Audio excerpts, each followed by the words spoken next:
Hindi mapakali si Gareth habang tinitingnan ang PowerPoint presentation ng kanyang mga empleyado. Kahit anong pilit niya na makapag-focus, hindi niya magawa. Palagi pa rin sumasagi sa kanyang isip ang litrato na kanyang nakita. Buwisit ni James na yan. Sa oras pa talaga ng trabaho sa kanya ipinadala ang lintik na litrato. Hinilot niya ang kanyang sentido. Nagtagis ang kanyang bagang at saglit na pumikit. Tensyonado ng mga empleyado dahil sa nakikita nilang reaksyon mula sa kanya. Ang nagre-report sa harapan ay pinagpapawisan na ng malamig. Ang lahat ng mga empleyado ay takot na takot kay Gareth dahil napakabilis nitong magalit. Isang pagkakamali lang, sinisisanti agad ng lalaki ang mga pumapalpak. Parang naging halimaw si Gareth sa paningin ng kanyang mga empleyado. Wala itong puso, walang awat lalong walang malasakit sa iba. Huling slide ng PowerPoint ay nagbukas ang mga mata ni Gareth. Binalik niyang atensyon sa nagsasalita. Maya-maya na niya iisipin si Alexandra. Nang matapos ang report ng empleyado ay binuklat niya ang hard copy ng report na ibinigay sa kanya. Saglit niyang pinisadahan ng tingin ng project proposal nito. Saka yun ipinirmahan. I approve this, anunsyo niya. Tumayo siya, iniwan ang lahat ng empleyado, natahimik ang buong silid, walang nangas na magsalita, maging ang paghinga ay pinipigilan pa. Ngunit na maramdaman ng mga empleyadong medyo malayo na siya, natigilan sila. Ang iba'y napatalon sa tuwa. Takte, akala ko magigisa na naman tayo. Iyak ng isang babae. Nagyakapan sila para batiin ang isa't isa. Nanginig ng tuhod ko sa nervyos kanina, ngawa ng isa. Samantalang si Christian ay sumunod kay Gareth nang pumasok to sa opisina. Kanina niya pa napapansin na balisa ang kanyang boss. Kaya naisipan niya magtanong, "You want coffee, sir? Or a cold drink?" Nang maupo si Gareth sa swivel chair, nagangato ng tingin sa kanya. "I want to ask something." Malamig tong sabi, binaliwala ang kanyang tanong. "Did you verify the DNA of the corpse?" Kumunot ang noon ni Christian, hindi niya kaagad nakuha ang tinatanong nito. "Hindi ba tiniling ko sa'yo na ipa-DNA test mo ulit ang bangkay ni Alexandra?" Diretso nitong sabi. Parang nag-ugat si Christian sa kanyang kinatatayuan. Hindi siya kaagad nakasagot. Si Alexandra? Ngayon na lamang binanggit ulit ni Gareth ang pangalang yon. Simula nang mawala ang babae, hindi na ulit nila pinag-usapan si Alexandra. Dahil sa tuwing aksidenteng nababanggit ng mga kaibigan ni Gareth ang pangalan ng dati niyang asawa, nakita agad ang paghirap sa mga mata nito. Ngayon na lamang ulit na mutawi sa labi ng lalaki ang pangalang Alexandra. "Christian," tawag nito. "Yes sir," umayos siya ng tayo. Na-verify po ng doktor na ang DNA sample ni Alexandra Ledesma. "At ang bangkay na ibinurol natin ay pareho," sagot ni Christian. Akala niya makikita niya muli ang parehong reaksyon sa mukha ni Gareth. Ngunit blanko na lamang ito ngayon. Nakita niya pagtagis ng bagang ni Gareth. Sumandal to sa swivel chair at napailing. "I want you to book me a ticket to Sicily." Utos nito. Nagsalubong ang kanyang kilay. "Sa Sicily? You have an important appointment tomorrow with Mr. Dinucci." Sagot niya. "Cancel our meeting." "This is more important," malamig nitong sagot. Huminga ng malalim si Christian. Importanteng tao si Mr. Dinucci at alam niyang hindi basta-basta ipapakansela ni Mr. Virado ang meeting nito kung hindi importante ang pupuntahan. "Okay sir." Formal niyang sagot, hindi na nagpumilit pa. Nagbaba siya ng tingin sa kanyang iPad. Tinignan niyang masasagasa ang schedule ni Gareth pero tumigil ang kanyang mga mata sa nakaschedule na dinner date ngayong gabi. Bakit niya nakalimutan? Humugot ng malalim na hininga si Christian bago nagangat na tingin sa kanya. "Boss, you have a dinner date with your wife later, Mr. Virado." Paalala niya sa lalaki. Mula sa pagsusulat sa notepad nito, nakita niya pagkatigil ni Gareth. Hindi na ito nagangat ng tingin sa kanya, ngunit marahantong tumango. "Remind me that later." Sagot nito, wala malang emosyon. Kaya naman para hindi niya na makalimutang paalalahanan ito, naglagay siya ng alarm sa kanyang relo, lumabas siya sa opisina, at tuluyang iniwan ng lalaki. Samantalang patuloy sa pagsulat si Gareth sa kanyang notepad. Sinusulat niya mga importanteng gawaing maaari niyang dalhin sa Sicily. Gusto niyang puntahan si James at makitang sinasabi nitong Bella Romus. "She looks like my wife, ex-wife." Hindi siya matitigil hanggat hindi niya napapatunayan sa kanyang sariling mali ang kanyang kutob. Ngunit bakit ganun na lang ang bilis ng tibok ng kanyang puso? Parang tatalon to palabas ng kanyang dibdib na makita niyang litrato. Kamukhang kamukha ng babaeng yun si Alexandra. Matagal niya nang hindi nakikitang babae. pero hindi niya makalimutan ang itsura nito. Huminga siya ng malalim. Akala niya tapos na to. Akala niya pagkatapos ng 5 taon, makakalimutan niya na ng tuluyan ng babae. Pero hanggang ngayon, isang litrato lang para ulit siyang ibinalik sa araw na yon. 5 taon nang nakakalipas. Marahil hanggang ngayon, hindi niya pa tuluyang napatawad ang kanyang sarili. Kaya ganun na lamang epekto ni Alexandra sa kanya. Hanggang ngayon, sinisisi niya pa rin ang sariling hindi niya nailigtas si Alexandra. Lumipas ang oras na hindi niya namalayan. Pumasok muli si Christian. Pinaalala nito sa kanyang dinner date na kailangan niyang puntahan. Tumayo siya at sinuot ang itim na suit. Tinignan niyang relo. Madalas alas 9 na siyang natatapos sa trabaho. Kung nasa opisina lang siya, pero alas 8 pa lang ngayon na iaalis na siya. Nauna siyang bumaba sa lobby. Ang ilang empleyadong nag-overtime ay nakasabayan niya pa. Hininingit sa kanyang kaalaman ang pagiging takot ng mga empleyado sa kanya. Pero hindi naman siya naapektuhan sa bagay na yon. Mas gusto niyang ganun ang nangyari para hindi na siya pakialaman ng mga empleyado niya.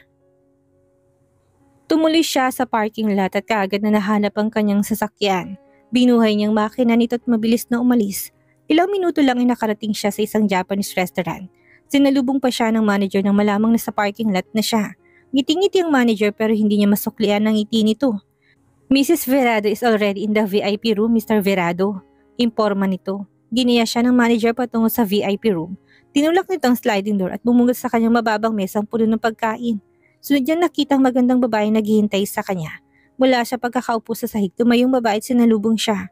Kahit naroon pang manager tumingin kayad nito para abutin ang kanyang labi. Han, bati nito. Ngunit ang balak nitong paghalik sa kanyang labi dumapo lamang sa kanyang pisngi nang mag-iwas siya ng mukha. Napawing ngiti ng usasyerang manager na makitang nangyari. Parang napahiya rin ito. I'm sorry I'm late. Did I make you wait, Natalie? Malamig yung tanong sa babae. No, it's okay. Sagot nito. Inalis niya ang kanyang sapatos at nilagay sa gilid ng hagdan ng silid. Saka siya pumasok at hindi na pinansin si Natalie. May sinabi ito sa manager bago sumunod sa kanya. Naupo siya sa sahig at tinignan na nakahandang mga putahe sa mahabang mesa. Lahat yung Japanese food. Na siyang paboritong kainin ngayon ni Natalie. How is your day? May ingat itong tanong bago maupo sa kanyang kanan. Sinulyapan niya saglit ang babae bago kumuha ng chopstick. Fine, yours? Maayos naman, marami itong sagot. Nagsimula na siyang kumain. Ngunit matabang ang lasa ng mga pagkain. Hindi niya gusto. O sadyang wala na siyang panlasa? Nabalot ng matinding katahimikan ng buong silid pagkatapos sa simpleng pag-uusap nila. Hindi may tatangging awkward na atmosfera. Paminsan-minsan sumulyap sa kanya si Natalie. Ngunit hindi na tumay sa tinig ang gustong sabihin. Ilang minuto lang bumukas muli ang pinto. Pumasok ang manager dalang isang mamahaling Japanese wine. Nilapag nito yon sa mababang mesya. Oshokaji o tanoshimi kudasai. Enjoy your meal. Masayang sabi ng manager bago to nagyumukod sa kanilang harap at dahan-dahan nang umalis. Have you tried Japanese wine? Nakangiting tanong ni Natalie sa lalaki bago nito binuksan ng alak. Are we going to drink for the rest of the night of you? Or you just want me to take a sip of it? Malamig na tanong ni Gareth. Napabaling ng tingin sa kanya si Natalie. Ang pilit nitong ngiti unti-unting naglaho. I just want us to enjoy. Mahina nitong daing. Ibinaba ni Gareth ang chopstick. Tinignan niya ng diretso sa mga matang babae bago nagbuntong hininga. So, this is how you enjoy? Tanong niya. Binaba ni Natalie ang bote ng alak. May kakaibang sakit ang sumisipa sa kanyang dibdib sa bawat salitang binibitawan ni Gareth. Are you still mad? Kumunot ang noo ni Gareth sa kanyang tanong. Kaya ka hindi umuwi sa bahay dahil galit ka pa rin sa akin ha? Tinikom niyang kanyang bibig. Ayaw niya magsalita dahil baka mapunta na naman ito sa debate. Ngunit hindi tumigil si Natalie. That's the problem with you. Kapag gusto kitang kausapin, hindi ka magsasalita. Kapag gusto kitang makita, palagi kang busy. Kailangan ko pang isingit ang sarili ko sa busy mo schedule. Why can't you make time for me? Tumaas ng boses ng babae. Kaunti na lamang ay maiiyak na si Natalie, ngunit pinipigilan niyang kanyang sarili. I was drunk alright. I was so mad of you that I went to the bar to get drunk all by myself. How could you forget our wedding anniversary? Hinintay kita, Gareth, para akong tangang naghihintay sa'yo sa bahay. Akala niya mapipigilan niyang kanyang mga luha. Isa-isang nagbagsakan yon. Mabilis niyang pinunasan ngunit muling nagsitulo na naman. So you went to the bar and wasted yourself because I forgot our wedding anniversary? Is that also the reason why you suddenly kissed a guy in the dance floor? Kinagat ni Natalie ang kanyang ibabang labi. Hirap na hirap siyang isingit ang dinner date ni ito sa schedule ni Gareth. Pero nauwi lamang sa pagtatalo. I was drunk. Mahina niyang sad. I thought it was you. Garrett scoffed. I don't think so. Sinubukan niyang tumayo ngunit nahawakan na ni Natalie ang kanyang kamay. Miserableng mukha ng babae. Umiiyak na ito sa kanyang harap ngunit wala siyang maramdamang awa. Hindi niya rin maunawaan ang kanyang sarili. Nang makita niya si Natalie na may kahalikan ibang lalaki sa dance floor, wala siyang ibang maramdaman kung hindi ang pagkalito. Hindi niya alam kung susugurin bang lalaki at sasapakin o hahatakin si Natalie paalis ng bar. Sa huli wala sa dalawang kanyang naging desisyon. Tumalikod siya tahimik na umalis ngunit natanaw ng babae ang kanyang likod at kagad siyang nakilala. Hinabol siya nito at sinubukang magpaliwanag, ngunit sarado ng kanyang isip. Ayaw niya na munang makitang babae, gusto niya na munang mapag-isa. Kaya naman isang linggo rin silang hindi nakita ni Natalie. Garrett, please. Bumuhos ang luha ng babae. I'm sorry, I was just hurt. Hindi mo kailanman naalala ang wedding anniversary natin. Hindi mo ko kailanman binate. I tried to understand but I couldn't stop myself from hurting. Bakit ganun? Hindi ba talaga ako sa'yo importante? Napaiwas sa tingin si Garrett. I'm trying my best to make you feel love. Ano pa bang kulang? Ano pa bang hindi ko kayang ibigay? Why is it that I feel you cannot love me? Humagulhol na sa iyak ang babae. Kahit paano sumipa na sa matigas ng pusong awa para kay Natalie. Inaamin niya malaki ang pagkukulang niya bilang asawa kay Natalie. Kung bakit pumayag pa siyang magpakasal sa babae kahit na alam niyang wala naman siyang nararamdaman para dito.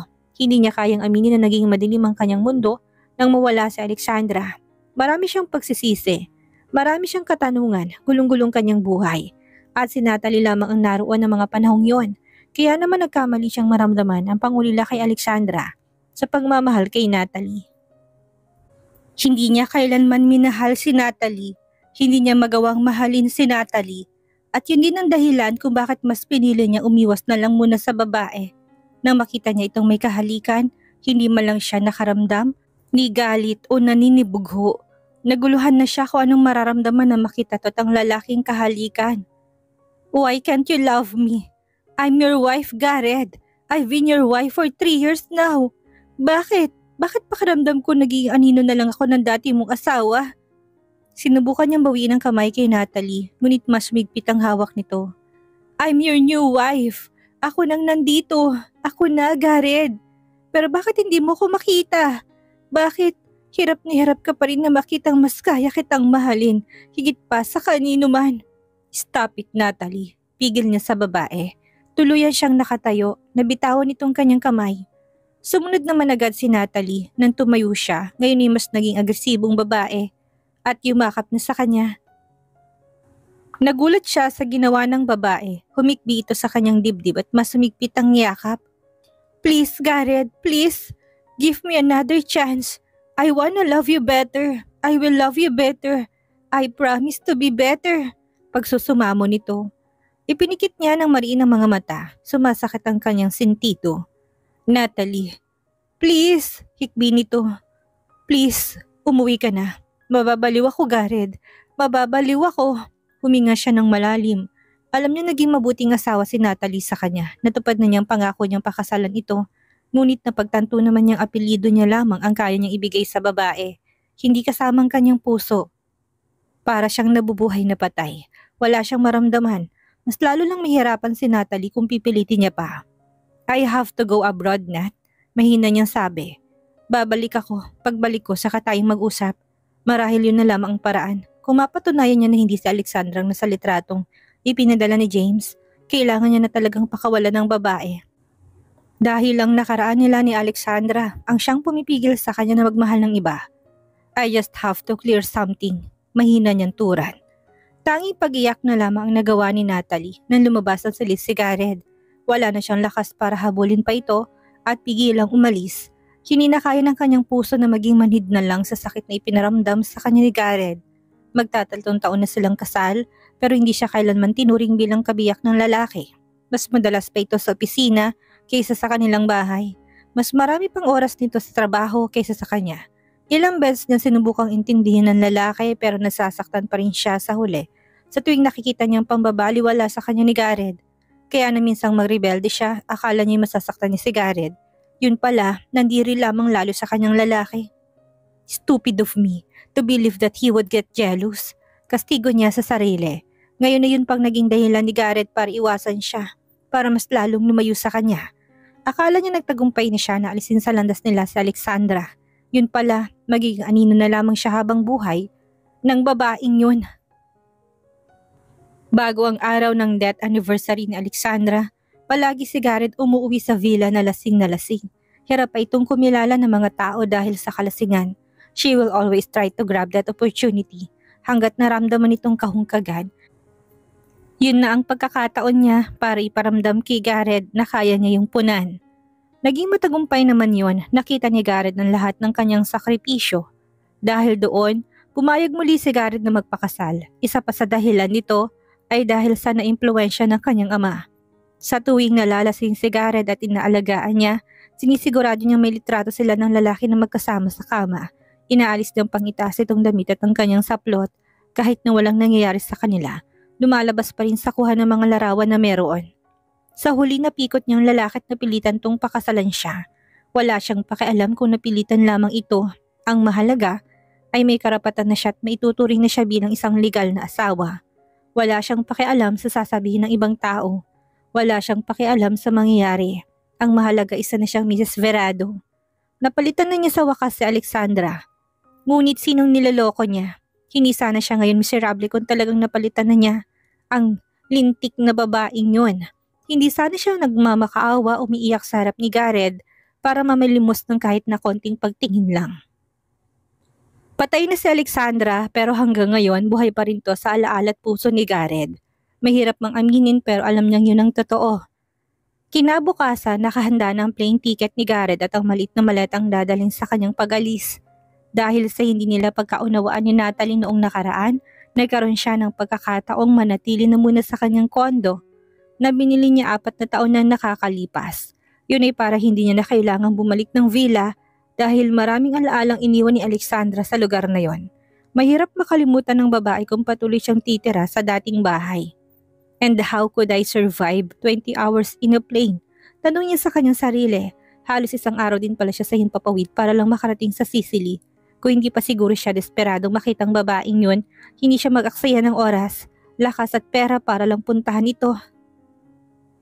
Ngunit may plane ticket na siya, nakahanda ng kanyang gamit, preparado rin siya sa isip at katawan, kaya bakit pa siya magdadalawang isip? Tinulak niyang maleta, ngayon lang ito, kung magkamali man siya at least sinubukan niya. May nagawa siya, hindi kagaya noon ang dami niyang tanong sa sarili at pagsisisi dahil wala siyang nagawa. Ilang minuto lang nakarating din siya sa airport. Si Christian ang naghatid sa kanya. Hindi alam ng lalaki kung ano pakay niya sa Sicily. Nagpabook din siya ng plane ticket papuntang Thailand para kung sakaling alamin ni Natalie ang kanyang pag-alis ay malaman nitong sa Thailand siya pupunta at hindi sa Sicily. May kutob siyang kapag nakalis na siya ay aalamin ng babae kung saan bansa siya pumunta. I would contact you every now and then, bilin niya kay Christian. I'd be on my phone 24/7 sir. Sagot naman ng lalaki.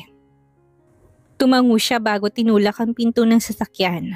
Sa totoo lang, pagkatapos mawala ni Senyor Melandro, nalugmok din ang kanilang kumpanya. Lumakas ang loob ng mga katunggali nilang kumpanya dahil sa pagluluksa nila sa pagkawala ng senyor at ng kanyang asawa. Maliban pa roon, napabayaan niya ng gusto ang kumpanya. Hindi lamang isang taong nawala sa kanya, 2. Kaya dobleng sakit at paghihirap ang dinala niya. Pagkatapos ni Alexandra, sumunod si Senyor Melandro. Walang pagsidla ng kalungkutan at tinanakit ang kanyang puso, kaya palagi niyang nilulunod ang sarili sa alak noon. Tumagal yon. Umabot na mahigit 1 taon na naging lugmok siya sa sulok at tanging alak lamang ang naging takbuhan, kaya napabayaan niya ng kumpanya at unti-unting bumagsak. Nitong nakaraang taon lang ulit niya nabawi ang lahat. Muli niyang itugoy ng kumpanya dahil sa labis-labis sa pagsumikap upang tuluyang makalimot nilunod naman niya sarili sa pagtitrabaho sa umaga at pag-iinom sa gabi.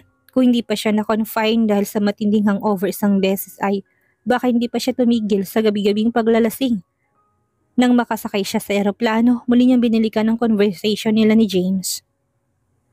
Naroon pa rin ang litratong ipinadala nito, nakangiting babae sa litrato. Makikitang purong kagalakan sa mga mata nito habang nakatingin sa kamera.